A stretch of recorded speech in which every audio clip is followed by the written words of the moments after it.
नमस्कार, मैं हूं दुष्यंत कुमार और आप देख रहे हैं TV9 भारतवर्ष का YouTube चैनल।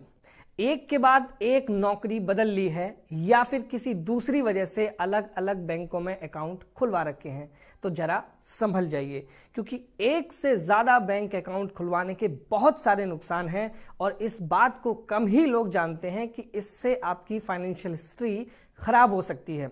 इतना ही नहीं, कई बार वो चार्ज आप पे लग जाते हैं जिसका आपसे कोई लेना देना नहीं है। लेकिन कैसे? पहला, मौजूदा समय में अक्सर लोग जल्दी जल्दी नौकरी बदलते हैं। ऐसे में हर संस्थान अपने हिसाब से सैलरी अकाउंट खुलवाता है, लिहाजा पिछली कंपनी का जो खाता निष्क्रिय हो चुका है, ऐसी स्थिति में अगर उस खाते में 3 महीने तक पैसे ना जमा हो, सैलरी ना आए, तो वो अपने आप सेविंग अकाउंट आपका बन जाता है। अब जब सेविंग अकाउंट एक बार वो बन गया तो उस खाते के लिए बैंक के नियम भी बदल जाएंगे और इस नियम के मुताबिक जो पहला नियम लगेगा आपके खाते पर वो है मिनिमम राशि मेंटेन करने का, मिनिमम बैलेंस रखने का। वो 500 से लेकर 5000 तक हो सकता है। अलग अलग प्राइवेट और सरकारी बैंक अपना अपना एक मिनिमम मेंटेनेंस चार्ज रखते हैं। अगर मान लो कि आपके पास पर्याप्त पैसे नहीं हैं उन बैंक अकाउंट में, तो आपको एक चार्ज लगेगा और ये आपके खाते से कटता जाएगा। अब मान लो कि आप वो चार्ज इतना ज़्यादा हो गया कि जो बचे पैसे हैं तो वो सारे खत्म होने के बाद आपका खाता माइनस में भी जा सकता है। अब अगर मान लीजिए कि आपने अपना खाता ये समझकर छोड़ दिया है कि कोई अकाउंट में यूज़ नहीं कर रहा हूँ तो उसको पड़ा रहने दो, वो तो पुराना है, तो गलती यही होती है। अब अगर मान लो आपने कंपनी बदल ली और वापस उसी बैंक में कभी आपको दोबारा खाता खुलवाना पड़ा, या किसी ऐसी कंपनी में आप गए जहां की सैलरी उस दूसरे अकाउंट में या दूसरे बैंक में आती है जो आपने पहले ही छोड़ रखा है, तो आप फंस जाएंगे, क्योंकि इस बार आपको मिनिमम बैलेंस मेंटेन ना होने के चक्कर में जो चार्ज लगेगा वो देना पड़ेगा। तीसरा, क्या होता है कि टैक्स भरते समय आपको खाते की पूरी डिटेल बतानी पड़ती है कि आपके पास कितने बैंक अकाउंट हैं और उनका एक आपको स्टेटमेंट देना पड़ता है कि किस खाते से किस रकम से आपने कितना इंटरेस्ट कमाया, कितना ब्याज कमाया। तो अगर मान लो आपके पास 4 बैंक खाते हो गए तो आपको 4 की अलग अलग डिटेल देनी पड़ेगी और ये बेहद सरदर्दी का काम है। माथापच्ची हो जाएगी आपकी पूरी और आपकी एक परेशानी और बढ़ जाएगी।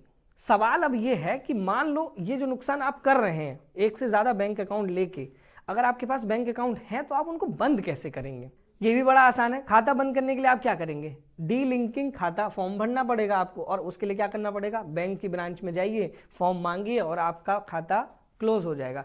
आपको इस फॉर्म में एक वजह जरूर बतानी पड़ेगी कि भाई आप अपना खाता बंद क्यों कर रहे हो। मान लो आपके पिता, आपके भाई बहन, आपके अगर नॉमिनी हैं तो फिर आपको दोनों के हस्ताक्षर लगेंगे।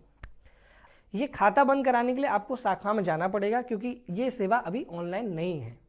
अच्छा, एक चीज़ और है कि अगर आपको लगता हो कि भाई अकाउंट क्लोज कराने का कोई चार्ज तो नहीं लगता, तो सिंपल सा इसका मेथड ये है कि आपने खाता खुलवाया और 14 दिन के अंदर ही उसे बैंक में बंद कराने चले गए तो कोई चार्ज नहीं लगेगा। अगर आपने खाता खोलने के 14 दिन बाद, यानी कि 1 साल तक अगर आप उसे बंद करवा रहे हैं, तो आपको थोड़ा बहुत चार्ज लग सकता है। आमतौर पर 1 साल से ज़्यादा पुराने खाते बंद कराने के लिए आपको कोई चार्ज नहीं देना है। तो भैया आपसे इतनी ही रिक्वेस्ट है कि ज़्यादा अकाउंट ना रखें। ज़्यादा अकाउंट रखने से लोग अमीर नहीं होते, अमीर इस बात से होते हैं कि आपका एक ही अकाउंट में कितना ज़्यादा पैसा है। तो 3-4 अकाउंट बंद करें, क्योंकि इससे नुकसान ही नुकसान है, फ़ायदा कुछ नहीं है। और ऐसे ही वीडियो जागरूकता वाले आप देखते रहें हमारे TV9 भारतवर्ष की YouTube चैनल पे। और फ़ायदे की बात दुष्यंत के साथ जो हमारा कार्यक्रम है हम उसमें लेकर के आते हैं। और हमारे एक रिक्वेस्ट और है आपसे कि हमारे इस चैनल को लाइक करें, सब्सक्राइब करें, और आपका कोई भी सवाल है तो आप कमेंट बॉक्स में कमेंट करें ताकि हम उसे ठीक कर सकें, उसे बता सकें, या आपकी कोई क्वेरी है तो हम उस पर भी वीडियो बना सकें। नमस्कार।